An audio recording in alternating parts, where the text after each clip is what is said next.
Assalamualaikum warahmatullahi wabarakatuh. Apa kabar teman-teman, kawan-kawan subscriber Bala Misteri dimanapun berada? Tidak bosan-bosan saya selalu mendoakan teman-teman semua, saudara-saudara semua. Ya, salah satu sisi positif mengudara dan kenal dengan teman-teman dan menyapa lewat media sosial ini, menyapa kepada teman-teman dengan banyak-banyak saya berdoa kepada orang banyak. Berdoa yang positif-positif insya Allah akan kembali kepada diri kita dan kita akan merasakan kebaikan itu sendiri. Aura positif ya. Banyak-banyaklah berdoa kepada orang lain, hal-hal yang positif. Orang tua, saudara, family, tetangga, teman, termasuk para subscriber Bala Misteri. Ya, semoga sehat-sehat selalu. Yang penting itu sehat ya, sehingga kita bisa melakukan hal-hal yang berguna dan bermanfaat untuk diri kita dan orang banyak. Amin ya rabbal alamin. Oke, jumpa dengan Bang Mukhtar ya. Kali ini saya akan berkisah kembali, di mana kisah yang sudah pernah ditayangkan di Bala Misteri dengan versi gambar dan suara. Kali ini saya akan berkisah dalam versi video original. Judulnya Teman Tak Kasat Mata di Lantai 3. Wis, dari judulnya itu Teman Tak Kasat Mata di Lantai 3. Gimana tuh ceritanya? Oke, gak usah lama-lama lagi, langsung saja kita simak kisahnya.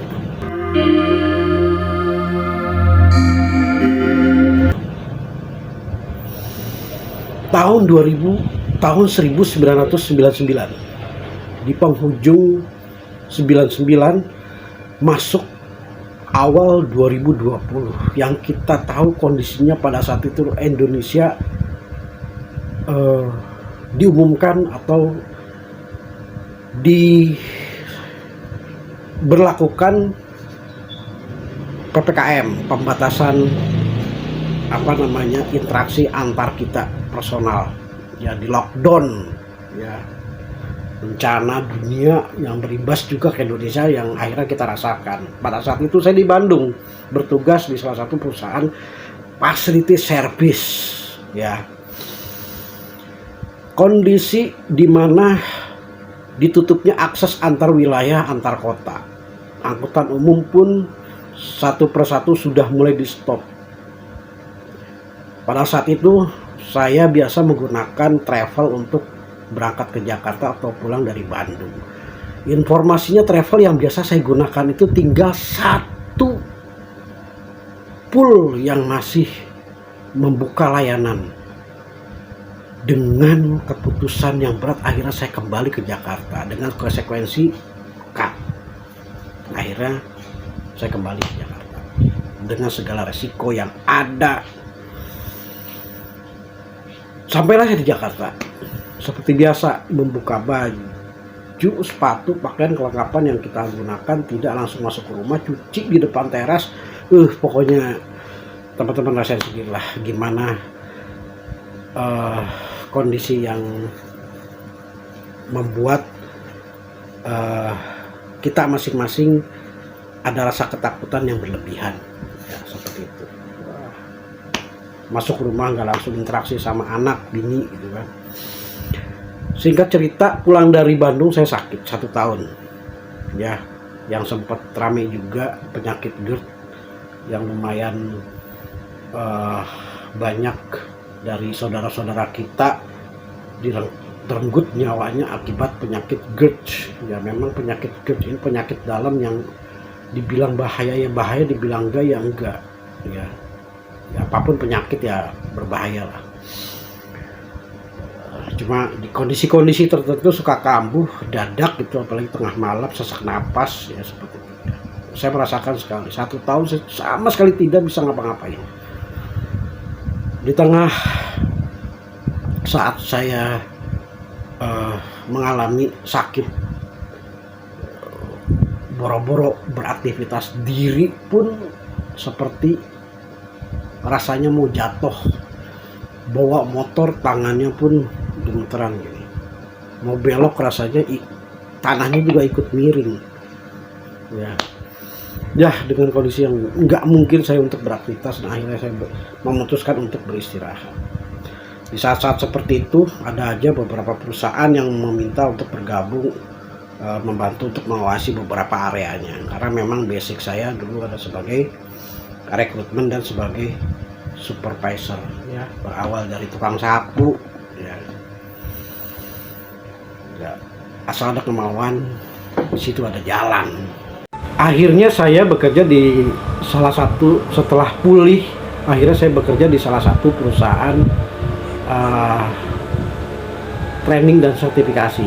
Yang sebelumnya saya sempat sebenarnya 3-4 bulan itu bekerja sebagai supervisor di salah satu apartemen ya, karena saya berpikir kondisi dalam masa recovery saya harus megang 3 tower dan harus mobile, walaupun saya dibantu oleh 3 leader saya untuk mengorganisir kegiatan atau operasional apartemen itu.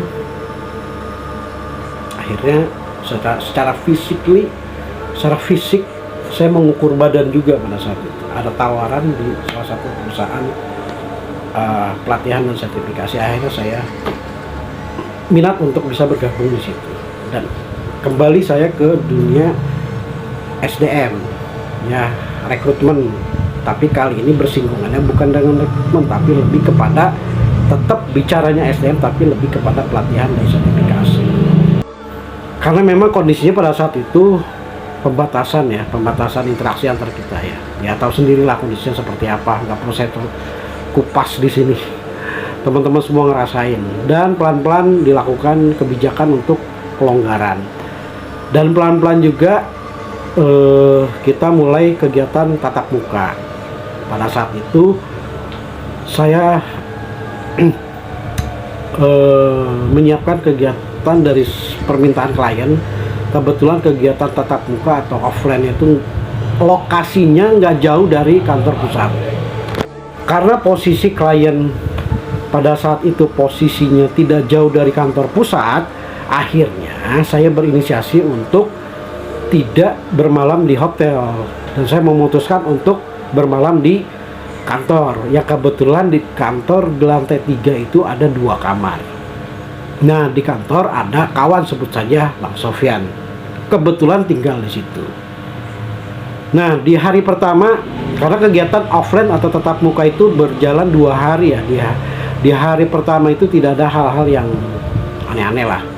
Dan malam Sabtu, jadi kegiatan Sabtu Minggu. Di malam Sabtu saya masih berdua sama Bang Sofyan. Nah, di malam minggunya itu Bang Sofyan biasanya karena besoknya waktu yang senggang di hari Minggu, biasanya malamnya Bang Sofyan itu ke rumah familinya atau temennya. Jadi terpaksa di malam Minggu saya sendiri. Ya, sempat sih Bang Sofyan bertanya ke saya, "Mau Tar, nanti malam sendiri nggak apa-apa?" Ya udah, nggak apa-apa Bang. Mau gimana lagi kalau emang abang biasa ada kegiatan, ada pertemuan sama temen sama family, ya monggo aja. Saya nggak apa-apa sendirian nanti di atas. Sempat Bang Sofyan menanyakan seperti itu. Ya karena memang saya berpikir positif, nggak mau kantor kok, ya nggak ada apa-apa lah gitu loh. Dan biasa saya berusaha untuk bukan tidak percaya ya, percaya dengan hal yang gaib. Dengan kesibukan dan memang kondisinya memang harus saya sendiri, ya saya sendiri gitu kan. Singkat cerita, keesokan harinya Sabtu Minggu, di minggunya itu peserta itu harus ujian dan saya bertanggung jawab untuk bisa membantu dan menyiapkan untuk kegiatan ujian di hari Minggu. Berkas-berkas yang harus disiapkan juga lumayan banyak, sehingga saya begitu fokus setelah kegiatan di hari pertama offline, bersih-bersih, sarapan nanti makan, mulai buka laptop lagi dan menyiapkan berkas-berkas. kalau nggak salah lepas isya atau lepas maghrib pada saat itu, sampai jam 12 malam ya. Berkas yang disiapkan untuk besok paginya pun belum rapi pada saat itu, karena saya fokus ngejar waktu. Besok berkas harus sudah siap dan memastikan semua berjalan lancar. Tiba-tiba sekitar jam 1:30 lah, saya mendengar suara langkah dari lantai dasar. Brak, brak, brak. Sempat hilang sesaat dan terdengar jelas lagi mulai menapaki anak tangga. Drak, drak, drak, drak. Sempat saya berpikir pada saat saya menghadapi laptop atau layar laptop, saya sempat berpikir, ya, kok Bang Sopyan balik gitu. Mungkin gak enak kali ada saya di kantor sehingga dia pulang. Tapi saya berpikir lagi, loh kan kuncinya sama saya. Mungkin Bang Sopyan punya kunci serep. Bertanya kepada diri sendiri dan menjawab kepada diri sendiri. Saya selalu berusaha untuk berpikir positif. Merinding juga pada saat itu, merasa merinding. Kok Bang Sopyan pulang? Tidak ada kabar sama sekali, tidak WhatsApp, tidak telepon kalau dia kembali. Hal-hal seperti itu yang sempat terbayang, yang membuat merinding. Tapi saya mencoba untuk membesarkan hati saya bahwa itu adalah Bang Sopyan yang sedang melangkah ke arah atas dan menemani saya.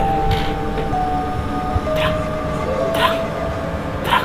Sampai langkah berhenti, bersamaan itu juga saya merasakan ada sosok atau seseorang berdiri persis di tengah atau di lantai tangga, lantai akhir, lantai 3.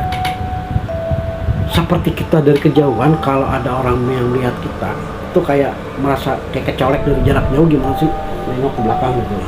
Tapi karena saya juga fokus dengan layar yang ada, saya berpikir positif bahwa di belakang itu adalah Bang Sopyan. Sempat bergerak di samping saya. Lagi-lagi karena saya fokus dan saya berusaha untuk positive thinking, sempat saya bertanya tanpa menatap atau menoleh ke seseorang di samping saya. Bang Sopyan, kok pulang? Tapi aneh, tidak dijawab sama sekali. Bang Sopyan adalah kawan rekan kerja saya yang cukup ramah. Terlebih saya jarang datang ke kantor pusat. Biasanya kita habiskan waktu untuk berdiskusi dengan teman-teman kantor yang berada di kantor pusat. Itu sama sekali tidak menjawab pertanyaan yang saya lontarkan kepada Bang Sopyan yang pada saat itu saya berpikir itu Bang Sopyan tidak menjawab. Bang, kok pulang? Sambil saya asik menatap layar laptop. Dan itu terjadi begitu cepat. Suara langkah berhenti, berdiri di samping saya dan saya bertanya, dan begitu cepat. Sementara saya mengejar berkas-berkas yang harus disiapin untuk besok. Jadi saya nggak sempat untuk berasa nggak sempat noleh begitu. Tapi saya berasa di samping saya itu ada orang. Intinya di situ ada orang. Orang itu adalah Bang Sopyan. Bergerak cepat dan berdiri di pilar tiang, karena di lantai 3 itu ada tiang yang lumayan besar persegi. Posisi meja saya di diagonal melintang gitu. Dan dia sempat berdiri di situ. Dan yang saya perhatikan, sempat melirik sebentar, itu pakaian persis apa yang dikenakan oleh Bang Sopyan saat dia pamit sore tadi yang akan berkunjung ke rumah teman atau familinya. Celana lepis biru, sepatu cat yang dia pakai, kemudian jaket yang dia pakai, persis apa yang dikenakan oleh Bang Sofyan pada saat itu. Makanya saya makin yakin ketika saya melirik sebentar, itu benar Bang Sofyan. Alhamdulillah ada temennya. Tapi kok aneh nggak menjawab pertanyaan saya.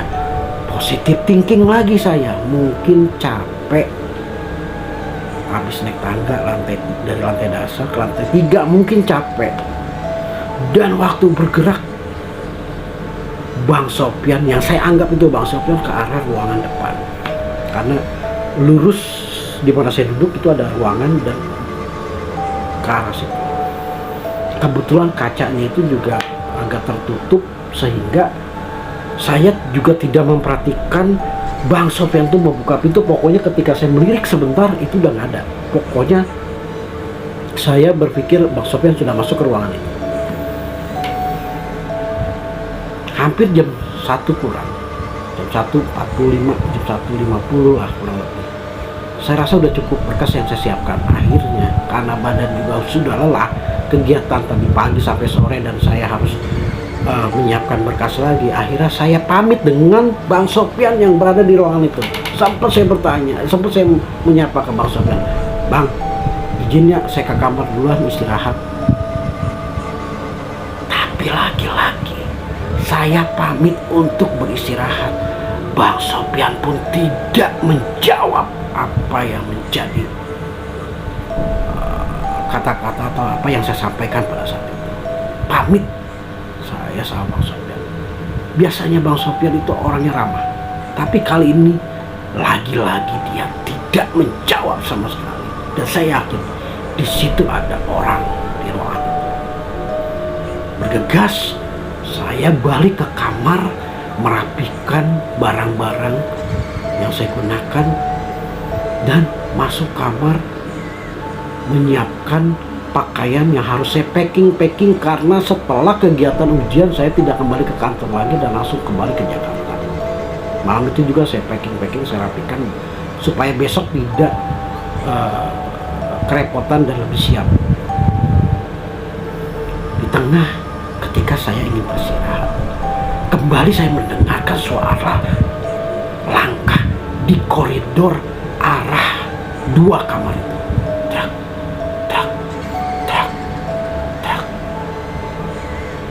Dan terdengar suara dari kamar sebelah, pintu terbuka kreket, persis seperti orang yang masuk ke kamar dan bergegas untuk beristirahat.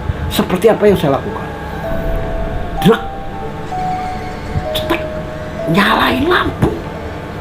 Dan saya berpikir positif, alhamdulillah ada temennya juga malam ini. Akhirnya tidur ya, karena saya berpikir di sebelah ada Bang Sofyan dan sudah beristirahat dan sudah sebentar setelah lampu nyala kemudian mati kembali, persis seperti kita ingin beristirahat setelah mungkin melepas semua apa yang kita kenakan, bersalin untuk siap tidur, matiin lampu. Ya sudah, istirahat. Keesokan pagi saya bangun, siap-siap. Posisi kamar sebelah gelap. Dan saya berpikir mungkin Bang Sofyan sudah masih beristirahat dan capek. Tidak lama setelah saya sudah siap semua, dari handphone saya berbunyi yang biasa mengantar saya supir. "Halo, Assalamualaikum Bang Kutar."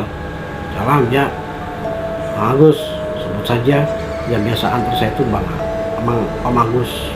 "Ya Om, gimana Om? Nih, saya udah di bawah. Cepetan, jangan lama-lama, saya tungguin." Ya sebentar. Ini udah siap kok, tinggal turun aja." "Oke, nih saya sama Bang Sofyan di bawah." "Hah? Sama Bang Sofyan? Lah, berarti yang di samping itu siapa?" "Om, sama Bang Sofyan." "Iya, saya sama Bang Sofyan ini di bawah. Cepetan, jangan lama-lama."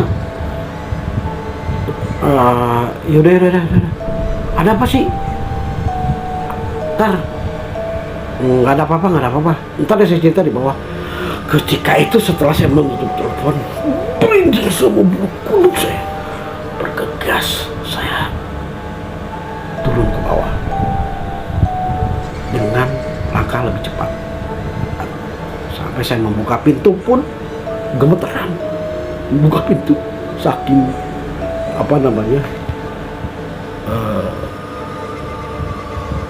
takutnya, grogi, parnonya pada saat saya mendengar bahwa Bang Sofyan itu ada di depan. Ketika saya membuka, gemeteran, sempat Om Agus dengan nada bercanda, marah-marah bercanda, cepetan, lama banget buka pintu aja. Iya, ini sebentar lagi dia buka gitu. Gak lama saya pun bisa. Saya segera meletakkan koper saya, dan di samping saya itu ada Bang Sofyan lagi asik menikmati sebatang rokok. Bang, aneh mau nanya nih. Apa Pak? Semalam ente pulang nggak? Pulang apa? Ini aja baru pulang. Serius Bang, saya nanya lagi nih, Bang Sofyan semalam sempet pulang enggak? Kagak Pak, kagak pulang saya. Ini baru pulang sekalian bareng sama Om Agus. Om Agus tanya, penasaran, kenapa sih kamu Sar?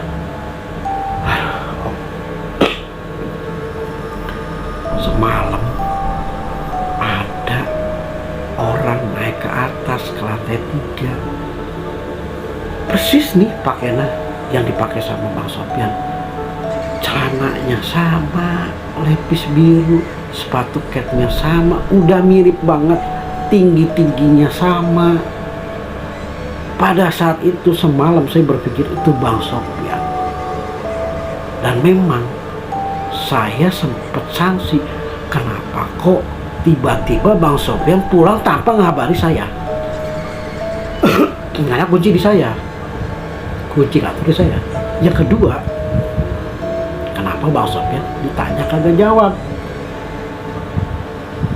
2 kali saya bertanya, sekali saya bertanya, yang kedua saya izin mau istirahat, tidak dijawab, padahal di samping saya pada saat itu. Dan itu terjadi begitu cepat. Saya kembali ke kamar, Bang, Om, buka pintu, nyalain lampu. Ya saya beranggap ya itu Bang Sofyan. Makanya saya kaget ini, kok Bang Sofyan ada di bawah. Astagfirullahaladzim. Merinding saat itu. Setelah kegiatan beberapa bulan, saya mencoba bertanya kepada kawan-kawan yang sudah lebih lama. Ternyata memang di kantor itu ada sosok kawan kita. Ya, sebenarnya orang kalau sudah meninggal ya urusan udah berbeda. Tapi biasanya memang makhluk jin itu memanfaatkan kondisi yang ada dan menyerupai, istilahnya menyerupai teman yang biasa beraktivitas sama-sama dengan kita. Kebetulan temannya itu sudah duluan meninggalkan kita sebelum saya masuk sih sebenarnya, sebelum saya masuk kantor. Dan biasanya memang jin itu akan menyerupai sosok entah saudara kita, orang tua kita ketika sudah lebih awal, atau versi lain. Saya tidak punya kapasitas untuk menjelaskan seperti itu, tapi paling tidak sepemahaman saya sebagai orang awam, biasanya jin akan memanfaatkan kondisi-kondisi seperti itu dengan menyerupai sosok saudara, teman, atau pemilik kita yang sudah lebih dulu pergi menghadap Sang Maha Kuasa. Kesininya ketika saya berencana untuk meng-create cerita misteri, kisah-kisah misteri, kawan kantor yang di Jakarta menunjukkan CCTV jendela di lantai 3 itu terbuka sendiri persis di kamar itu. Astagfirullahaladzim, itu mah yang di kamar kemarin Bang Sopyan, yang saya sangka Bang Sopyan itu ada di situ. Luar biasa ya, kisah yang sampai saat ini saya masih terngiang-ngiang dan masih berasa sekali interaksi yang walaupun dia berwujud kawan, tapi saya merasakan energinya memang luar biasa ya. Mudah-mudahan terhibur, hikmah dan pelajaran yang bisa diambil adalah gimana caranya sekalipun kita sibuk, coba lebih memastikan apa yang sebenarnya terjadi di sekitar kita. Saya pada saat itu terlalu asik dengan pekerjaan yang saya sedang kerjakan sehingga saya tidak begitu memperhatikan siapa sosok atau siapa yang berdiri di samping saya. Jadi kalau bisa lebih aware lagi. Sesibuk apapun, coba lepas dulu dan pastikan di lingkungan sekitar, takutnya terjadi sesuatu. Alhamdulillah sih nggak terjadi sesuatu, tapi pengalaman buat saya, dan saya berbagi kepada teman-teman, seserius apapun kita mengerjakan sesuatu, jangan sampai gagal paham, tetap memperhatikan sekitar yang ada. Hikmahnya itu pelajaran yang kita bisa sampaikan. Mudah-mudahan bermanfaat, dan tunggu serial berikutnya di kisah-kisah yang lebih mencekam. Terima kasih. Saya undur diri. Jangan lupa di like, subscribe, share sebanyak-banyaknya. Semoga apapun yang teman-teman lakukan bermanfaat untuk kita semua. Dan saya bisa lebih semangat lagi untuk hadir menemani teman-teman. Dan selalu berdoa kepada teman-teman yang baik-baik dan positif-positif. Terima kasih. Assalamualaikum warahmatullahi wabarakatuh.